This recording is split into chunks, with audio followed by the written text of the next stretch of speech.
సమయంలో ఏ పార్టీ అధికారంలో ఉంటుందో ఆ పార్టీకి సంబంధించిన మహనీయులు కానీ ఆ పార్టీకి సంబంధించిన అభిమాన నాయకుల పేర్లు ఆ భవనాన్ని పెట్టడం జరుగుతుంది. ఏ విధంగా అయితే రాజీవ్ గాంధీ ఎయిర్పోర్ట్ మొత్తం అయిపోయింది, నిర్మించిన తర్వాత అది శంకుస్థాపన సమయంలో కాంగ్రెస్ పార్టీ ప్రభుత్వంలో ఉంది కాబట్టి రాజీవ్ గాంధీ ఇంటర్నేషనల్ ఎయిర్పోర్ట్ అని పెట్టుకున్నారు. ఆ ఎన్టీఆర్ యూనివర్సిటీ మా హయాంలో ఎన్టీఆర్ యూనివర్సిటీని స్థాపించాము.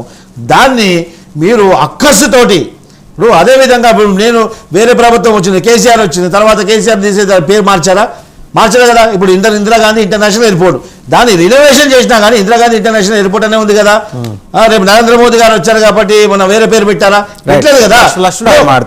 కొత్తగా భవనం నిర్మిస్తే మీరు దానికి ఏదైనా పేరు పెట్టుకోండి అంతే తప్ప ఉన్నటువంటి దాని పేరుని ఎన్టీ రామారావు గారు అంటే ఒక మహనీయులు మొత్తం తెలుగు ప్రజలంతా ప్రపంచవ్యాప్తంగా అభిమానించిన నాయకుడు.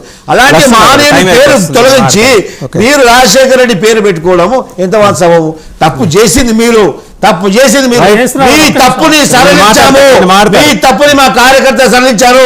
ఇది తప్పురా బాబు అని చూపించారు మా కార్యకర్తలు. ఇది ఎవరింట్లో ధనంతో తీసుకొచ్చి కట్టింది కాదు, ప్రజా డబ్బుతో కట్టినప్పుడు ఇది ఎవరనండి, ఏ పార్టీ ఎవరండి? ప్రజా డబ్బుతో కట్టినప్పుడు ఏ పార్టీ అధికారంలో ఉంటుందో వాళ్ళకు అనుకూలంగా ఉన్నటువంటి నాయకులు పేరు పెట్టుకుంటారు. ఒకసారి ఒక బిల్డింగ్ కానీ ఒక వ్యవస్థ నామకరణం చేసిన తర్వాత ఆ పేరు మార్చడం అనేది దుర్మార్గం. ఆ దుర్మార్గం చేసింది మీరు. ఎవరి పేరు పెట్టుకోవడానికి రైట్స్ లేవు. అసలు ఈ రాజకీయ నాయకుల పేర్లు పెట్టడానికి కూడా ఎవరికి రైట్స్ లేవు. మీకు పెట్టాలనుకుంటే ఉన్నారు కదా, మన దేశం కోసం పోరాటం చేసిన వాళ్ళు, మన రాష్ట్రం కోసం పోరాటం త్యాగం చేసినటువంటి పొట్టి శ్రీరాములు లాంటి ఆ నాయకుల పేర్లు పెట్టండి, అబ్దుల్ కలాం లాంటి పేర్లు పెట్టండి. ఇప్పుడు ఎవరికైనా అంతేగానే మేము వచ్చే అధికారంలోకి మా నాయకుల పేరు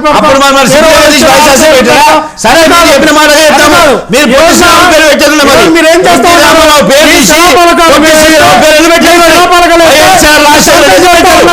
మీ శిలాపలకాలు మేము ఎక్కడ ధ్వంసం చేయలేదే, మీరు ఎందుకు ధ్వంసం చేస్తూ ఉన్నారు? ఈ రోజున సచివాలయాలు కడితే జగన్మోహన్ రెడ్డి గారి ఫోటో మీకు నచ్చలేదు, ఆయన ఫోటో తీసి ఆ పవన్ కళ్యాణ్ గారి ఫోటో, మోడీ గారి ఫోటో, మీ బాబు గారి ఫోటో, ముగ్గురు ఫోటోలు పెట్టుకోండి. అవసరమైతే ఆ సచివాలయానికి ఆ బీజేపీ రంగు ఒకటి, టీడీపీ రంగు ఒకటి, మీ జనసేన పార్టీ రంగు ఒకటి,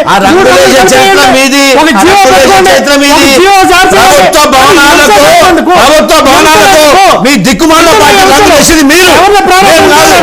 ఆ దిక్కుమాల పార్టీ ఆ దుర్మార్గ పార్టీ రంగు వేసింది మీరు.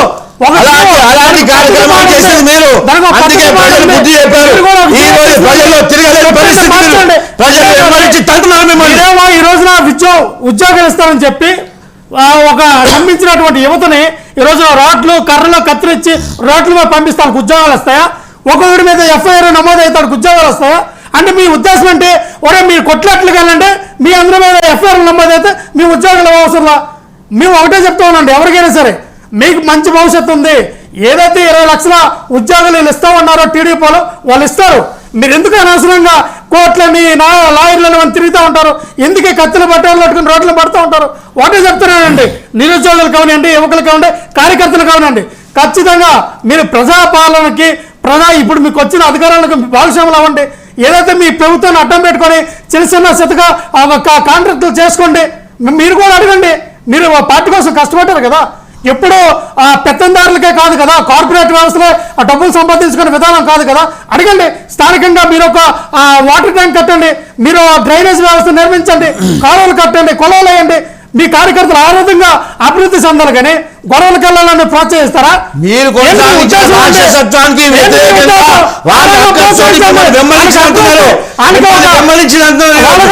ఇదివ్వండి, ఎంప్లాయ్మెంట్ ఇవ్వండి, ఎంప్లాయ్ ఇవ్వండి. అంతేగాని వాళ్ళేమో రాక్షసులుగా, వాళ్ళేమో కిరాతకులుగా, గోండాలుగా తయారు చేసి ఈ సమాజానికి ఏమి ఇద్దామని, ఈ సమాజానికి ఏం మెసేజ్ ఇద్దామని.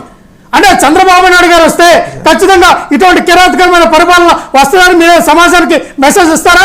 ఇది కాదు కదా.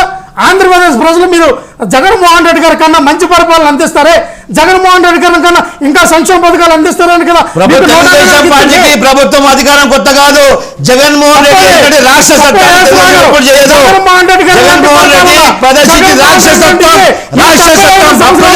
ఎవరు చేయాల ఓపెన్ ఛాలెంజ్